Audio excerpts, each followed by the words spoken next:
बहुत समय पहले एक नगर में एक धनवान ब्राह्मण अपने परिवार के साथ रहता था।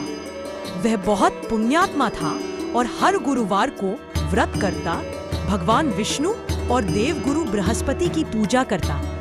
उसकी पत्नी गृह कार्य में निपुण थी, लेकिन वह अत्यधिक खर्चीली और अभिमानी थी। उसे गुरुवार के व्रत, उपवास और पूजा पाठ पर विश्वास नहीं था। ब्राह्मण प्रति गुरुवार को भगवान बृहस्पति की पूजा करता और व्रत रखता। एक दिन उसने अपनी पत्नी से कहा, गृहिणी, गुरुवार का व्रत करने से घर में लक्ष्मी का वास होता है, सुख समृद्धि बढ़ती है। तुम भी यह व्रत अवश्य किया करो। पत्नी बोली, मैं इन सब झंझटों में नहीं पड़ सकती। घर में धन बहुत है, व्रत उपवास करने से क्या मिलेगा? खाने पीने और पहनने ओढ़ने में ही आनंद है।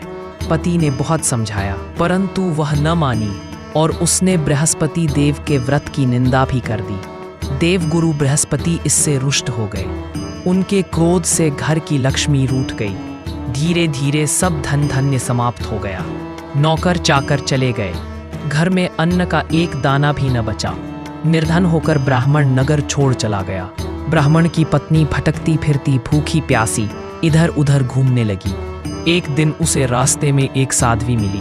उसने पूछा, बहन तू इतनी चिंतित क्यों है? उस स्त्री ने रो रोकर अपनी दुख भरी कथा सुनाई।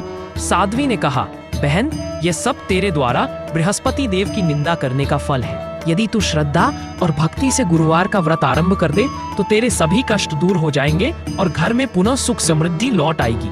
स्त्री ने साध्वी की आज्ञा मान ली। अगले गुरुवार उसने प्रातः स्नान कर पीले वस्त्र धारण किए, केले के वृक्ष की पूजा की, भगवान विष्णु और देवगुरु बृहस्पति की उपासना कर कथा सुनी। कुछ ही दिनों में उसके घर में सुख समृद्धि लौट आई। धन धान्य से घर भर गया।